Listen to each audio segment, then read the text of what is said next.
अस्सलाम वालेकुम स्टूडेंट्स, आज अब फिज़िक्स का lecture number 4B। Previous lecture में हमने क्या किया था कि हमने अपना चैप्टर जो था वो कंप्लीट कर लिया था स्मार्ट सिलेबस के अकॉर्डिंग। अब हमने जो है इसकी एक्सरसाइज करनी है। तो एक्सरसाइज में आपको पता है सबसे पहले MCQs आते हैं। तो स्टार्ट करते हैं MCQ number 1। A positive electric charge. हमारे पास पॉजिटिव इलेक्ट्रिक चार्ज क्या है, या तो यहाँ पर ऑप्शन होती को अट्रैक्ट करेगा नेगेटिव चार्ज को, तो वो हम लगा देते हैं। लेकिन यहाँ पर ये ऑप्शन नहीं है तो हम कहेंगे कि वो रिपेल करेगा अदर पॉजिटिव चार्ज को। ऑप्शंस के अकॉर्डिंग हमारे पास बी वाला ऑप्शन जो है वो करेक्ट है कि वो पॉजिटिव चार्ज को रिपेल करेगा। उसके बाद हमारे पास क्या है कि an object gain excess negative charge after being rubbed against another object which becomes, कि वो ज़्यादा नेगेटिव चार्ज कब आएगा कि जब हम उसको किसी नेगेटिव सरफेस से रब करेंगे। तो बी वाला ऑप्शन आपका इसके लिए करेक्ट है कि नेगेटिवली चार्ज, कि वो क्या है नेगेटिवली चार्ज हो। नेक्स्ट है जी आपके पास थर्ड वाला MCQ। Two uncharged object A and B are rubbed against each other when object B is placed near a negatively charged object C, the two objects repel each other. Which of the following statement is true for object A? हमारे पास A के लिए कौन सी वाली statement true होगी, वो है आपके पास B वाला ऑप्शन जो है बिकम्स पॉजिटिवली चार्ज, कि A जो है वो कौन सा होगा पॉजिटिवली चार्ज हो जाएगा। ठीक है। फोर्थ वाला आपके पास क्या है, when you rub a plastic rod against your hair several times and put it near some bits of paper, the उसके पेपर्स के बाइट्स के ऊपर लेके आते हैं, the pieces of the paper are attract toward it, what does the observation indicate, कि वो उसको अट्रैक्ट करता है। तो ये ऑब्जर्वेशन हमें क्या बताती है, ऑब्जर्वेशन हमें बताती है the rod and the paper are oppositely charged, कि रोड और पेपर क्या है अपोजिटली चार्ज हैं, दैट्स वाई वो एक दूसरे को क्या कर रहे हैं अट्रैक्ट कर रहे हैं। ए वाला ऑप्शन इसका ठीक होगा 4 वाले का। फिफ्थ वाला MCQ आपके पास क्या है, according to Coulomb's law what happens to the attraction of the two oppositely charged object as their distance of separation increases, कि इनका डिस्टेंस ऑफ सेपरेशन इंक्रीज कर दिया जाए तो क्या होगा कि अट्रैक्शन कम हो जाएगी। डिस्टेंस ज़्यादा होगा तो अट्रैक्शन कम होगी। इसका भी बी वाला ऑप्शन आपके पास करेक्ट है। नेक्स्ट है आपके पास MCQ नंबर 6।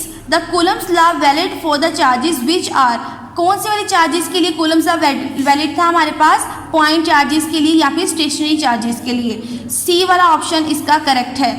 उसके बाद 7 वाला MCQ था आपके पास, a positive and a negative charge are initially 4 centimetres apart when they are moved close together so that they are now only 1 centimetre apart। अब वो जो क्लोज हो गए तो वो क्या है 1 सेंटीमीटर अपार्ट है, बस उनका distance. The force between them is, कि कितने टाइम्स की फोर्स हो जाएगी, फोर्स हो जाएगी इसकी 16 टाइम्स लार्जर दैन बिफोर, कि फोर्स कितनी लगेगी जितनी थी उसकी स्केयर ऑफ द डिस्टेंस लेना है तो हमारे पास कितनी फोर्स हो जाएगी 16 times.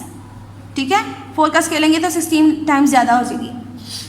5 joule of the work is needed to shift the 10 coulomb of the charge from one place to another, के 10 coulomb चार्ज है वो एक जगह से दूसरी जगह ले जाने में लग रहा है। The potential difference between the places क्या होगा, कितना पोटेंशियल डिफरेंस होगा। तो पोटेंशियल डिफरेंस हम क्या करेंगे, पोटेंशियल डिफरेंस का फॉर्मूला था हमारे पास वर्क ओवर हमारे पास चार्ज। तो आप 5 को 10 से डिवाइड करेंगे तो आंसर आपके पास आएगा 0.5 वोल्ट। ए वाला ऑप्शन 8th का करेक्ट है। नेक्स्ट है आपके पास 9th वाला MCQ। Two small charge pairs are separated by 2 millimetre, which of the following would produce the greatest attractive force, कि ग्रेटेस्ट अट्रैक्टिव फोर्स किस वजह से प्रोड्यूस होगी, कि +Q और -2Q चार्जेस की वजह से। मतलब कि वो क्या होंगे इक्वल, इनकी मैग्नीट्यूड होगी लेकिन क्या होगा उनके साइंस जो है वो अपोजिट होंगे। तो greatest attractive force in 2 charges की वजह से प्रोड्यूस होगी। डी वाला ऑप्शन आपके पास इसका करेक्ट है। इलेक्ट्रिक फील्ड लाइंस क्या होती हैं, कि हमारे पास क्या है कि यहाँ से एक पॉइंट से एक ही लाइन गुजरती है, हम क्या करते हैं कि ये लाइंस कभी भी एक दूसरे को क्रॉस नहीं करती। इलेक्ट्रिक फील्ड लाइन की कैरेक्टरिस्टिक है कि वो कभी भी एक दूसरे को क्रॉस नहीं करती। बी वाला ऑप्शन आपका 10 वाले MCQ का करेक्ट है। नेक्स्ट है आपके पास 11 वाला MCQ। Capacitance is defined as, capacitance का फॉर्मूला हमारे पास क्या था Q/V, तो इसका जो है 11 का बी वाला ऑप्शन जो है वो करेक्ट है। ठीक है। नेक्स्ट आते हैं अपनी रिव्यू एक्सरसाइज पर। तो रिव्यू एक्सरसाइज में फर्स्ट वाला क्वेश्चन क्या कहता है, how can you show by the simple experiments that there are 2 types of the electric charges. तो ये आपने एक्सपेरिमेंट्स वो एक्टिविटीज़ जो थी फर्स्ट वाली वो आपने 2 लिखनी है। ठीक है। तो उसके बाद जो है 13.2 वाला जो है question, describe the method of charging bodies by electrostatic induction, क्या आपने इसके मेथड्स लिखने के इलेक्ट्रोस्टैटिक इंडक्शन की मदद से हम किस तरह से उसको चार्ज कर सकते हैं। ये जो आपकी एक्टिविटी थी 13.3 और 13.4 वाली, वो लिखनी है आपने इसके अंदर कि हम उसको कैसे चार्ज कर सकते हैं। 13.2 वाली एक्टिविटी इसमें लिख दीजिएगा। उसके बाद हमारे पास क्या है, how does electrostatic induction differ from charging by friction, कि इलेक्ट्रोस्टैटिक इंडक्शन किस तरह से डिफरेंट है किससे, चार्जिंग बाय फ्रिक्शन से। तो आपने इसका आंसर क्या लिखना है, सुन लें।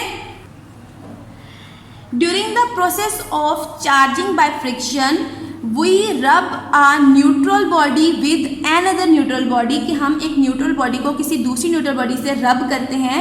But in the process of electrostatic induction, लेकिन इलेक्ट्रोस्टैटिक इंडक्शन में क्या करता है कि we charge a conductor without making any contact with the charging body, कि आप जो है कि उसके साथ जो चार्जिंग बॉडी है उसके साथ उसका कोई कॉन्टैक्ट नहीं बनाते।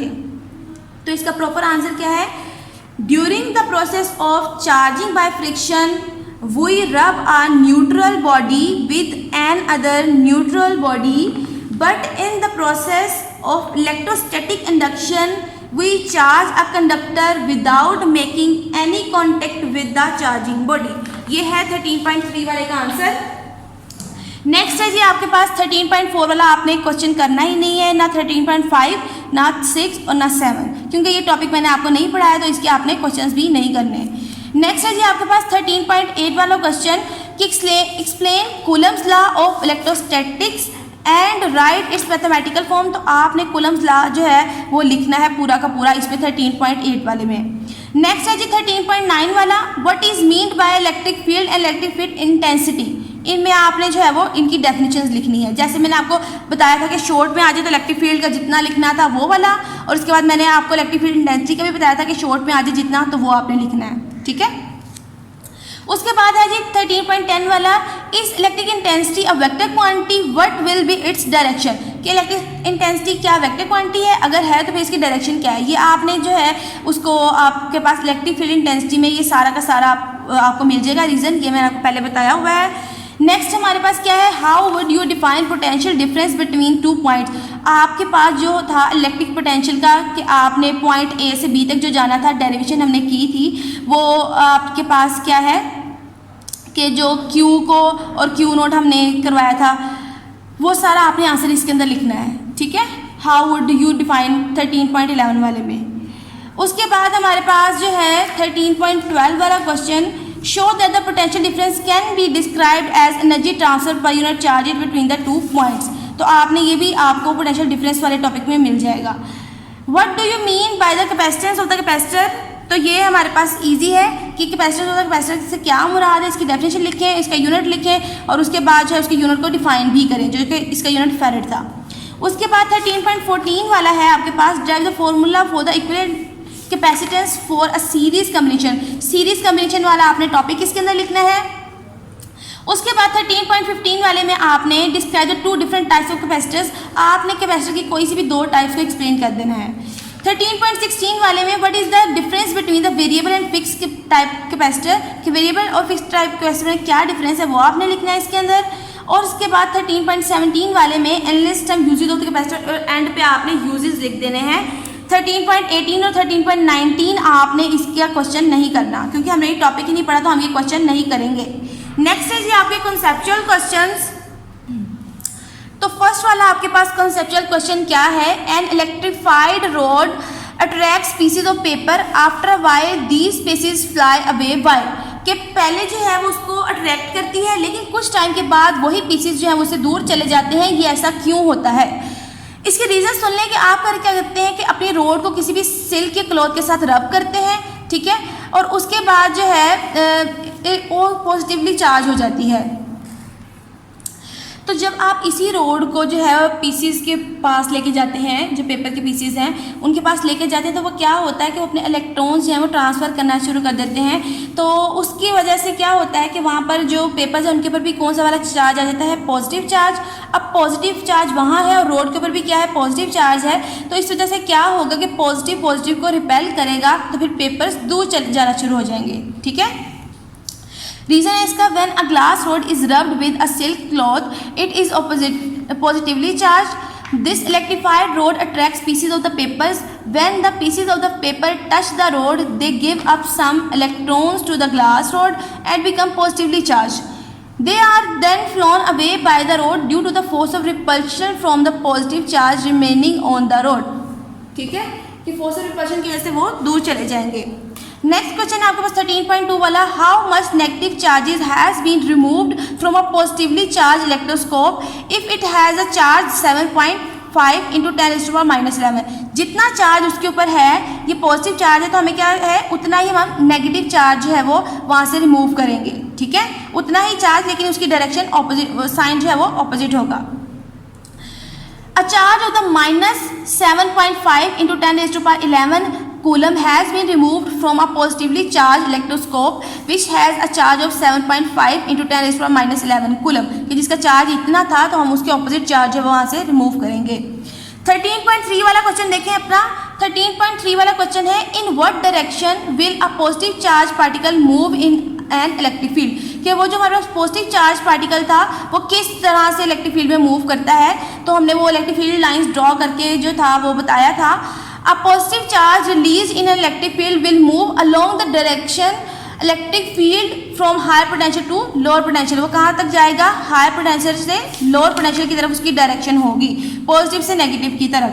ठीक है, नेक्स्ट है हमारे पास 13.4 वाला। 13.4 वाला क्वेश्चन क्या है, does each capacitor carry equal charge in series combination, explain. हाँ जी, हमने यही पढ़ा था कि हमारे पास सीरीज में क्या होता है कि उसका चार्ज है वो सेम रहता है, और उसकी सारी हमने रीज़न पढ़ी थी कि एक प्लेट के ऊपर अगर प्लस क्यू चार्ज है तो दूसरी प्लेट के ऊपर नेगेटिव क्यू चार्ज हो जाएगा, तो वो एक दूसरे को अट्रैक्ट करेंगे। तो उसके लिए उसकी मैग्नीट्यूड का सेम होना ज़रूरी है, मतलब कि इक्वल चार्जेस का होना ज़रूरी है। तो इसकी रीज़न आप दे दें, as the series combination each capacitor is connected side by side, so each capacitor carries equal magnitude of the charge due to electrostatic induction. Electrostatic induction की वजह से वो इक्वल चार्ज जो है वो कैरी करता है। 13.5 वाला आपके पास क्वेश्चन कौन सा है कि each capacitor in parallel combination has equal potential difference between its to plates, justify the statement. मतलब कि हमने जब पैरेलल कॉम्बिनेशन वाला पढ़ा था तो उसमें हमने क्या किया था कि हमने कहा था कि हर जो है तीन जो हमने कैपेसिटर्स पैरेलल लगाए थे उसकी लेफ्ट प्लेट को पॉजिटिव से जोड़ दिया था टर्मिनल ऑफ द बैटरी, और नेगेटिव जो हमारे पास राइट प्लेट थी उसको negative terminal of the battery से हमने जोड़ दिया था। फिर हमने कहा कि जो है जो पोटेंशियल डिफरेंस है वो इक्वली डिवाइड हो रहा है, कि यहाँ पर हमने बताया था कि फिर वो जो पोटेंशियल डिफरेंस है वो है कांस्टेंट रहेगा। ठीक है, सबका जो पोटेंशियल डिफरेंस है वो सेम ही रहेगा। अब इसकी रीजन आपने किस तरह से देनी है, in a parallel combination of capacitors two plates of each capacitors are connected to the positive and negative terminals of the battery between the same two points, hence potential difference between two plates of the each capacitor is equal, कि वो potential उन दो plates के दरमियान में equal है, equal to the potential difference of the battery. अब ये किसके इक्वल है हमारे पास, कि potential difference of the battery के इक्वल आ जाएगा। जितना उनके दरमियान में पोटेंशियल डिफरेंस है वो किसके इक्वल आ जाएगा, potential difference of the battery के इक्वल आ जाएगा। 13.6 वाला क्वेश्चन देखें अब आप अपना, is the presence of charge necessary for the existence of electrostatic potential, कि इलेक्ट्रोस्टैटिक पोटेंशियल के लिए क्या ज़रूरी है कि चार्ज का प्रेजेंट होना। हमने जब पढ़ा था इलेक्ट्रोस्टैटिक पोटेंशियल तो हमने क्या कहा था कि वो इलेक्ट्रोस्टैटिक पोटेंशियल की डेफिनेशन में देता है कि ये वो वर्क डन है जो कि किसी भी चार्ज को इन्फिनिटी से किसी नॉन पॉइंट तक लेकर जाता है। तो इसका मतलब ये है कि उसने क्या करना है कि चार्ज को ही लेकर जाना है, अगर चार्ज नहीं लेकर जाएगा तो फिर क्या वर्क डन होगा। तो इसके लिए हमारे पास चार्ज तो बहुत ज़रूरी है, तो हमने लिखना है yes the presence of the charge is necessary for the existence of electrostatic potential. Electric potential is the work done in bringing a unit positive charge from infinity to a point inside the electric field. Hence, to produce electric field, charge is necessary. Electric field produce करने के लिए हमारे पास charge क्या है, बहुत ज़रूरी है। 13.7 वाला अपना क्वेश्चन देखें, rubber tires get charged from the friction with the rod. Why is the polarity of the charge? ये किस वजह से होती है। अब क्या होता है कि फ्रिक्शन की वजह से यहाँ पर रोड्स और टायर्स के दरमियान में जो चार्ज है वो प्रोड्यूस होता है फ्रिक्शन की वजह से। वो कौन सा चार्ज होता है? पॉजिटिव चार्ज होता है। और ये किस वजह से होता है? क्योंकि जब रब करते हैं तो वहाँ पर जो एटम के जो इलेक्ट्रॉन्स हैं जो कि वीकली बाउंडेड होते हैं उसके साथ, तो वो क्या करते हैं कि मूव कर जाते हैं, ठीक है। वीकर बॉन्डिंग की वजह से वो चले जाते हैं, लॉस्ट हो जाते हैं। इस वजह से वहाँ पर कौन सा चार्ज आता है? पॉजिटिव चार्ज आ जाता है। रीज़न देख लें इसका। The charge produced on the rubber tyre due to friction between the tyre and the road is positive because electrons are lost by rubber tyre due to weaker bonding. कि वो weaker bonding की वजह से electrons क्या करते हैं? चले जाते हैं, तो पीछे पॉजिटिव चार्ज ही बचता है। नेक्स्ट है बेटा आपके पास 13.8 वाला क्वेश्चन। वो क्या है? Perhaps you have seen a gasoline truck trailing a metal chain beneath it, what purpose does the chain serve? आपने देखा होगा कि ट्रक्स के नीचे क्या लगा होता है? बड़े बड़े ट्रक्स के नीचे चेन्स लगी होती हैं, ठीक है। इन चेन्स का पर्पस क्या है? वो हमें किस तरह से मदद करती हैं? तो इसका रीज़न ये है, ये जो चेन्स होती हैं वो अर्थिंग के लिए यूज़ की जाती हैं। मतलब कि ट्रांसपोर्टेशन के दरमियान में हमारे पास उस दौरान जो चार्ज आता है वो चार्ज जो है उसको ज़मीन के अंदर ग्राउंड कर दिया जाता है, ठीक है। ज़मीन के अंदर भेज दिया जाता है तो वो क्या होता है कि इससे जब वो चार्ज वहाँ चला जाता है तो वहाँ पर कोई भी एक्सप्लोजन नहीं होती, और फायर को अवॉइड करने के लिए वो चेन्स जो हैं वो ट्रक्स के नीचे लगाई जाती हैं। This metal changing is used for of the purpose of earthing. The static charge accommodated on the body of the truck during transportation are discharged to the ground through this metal chain.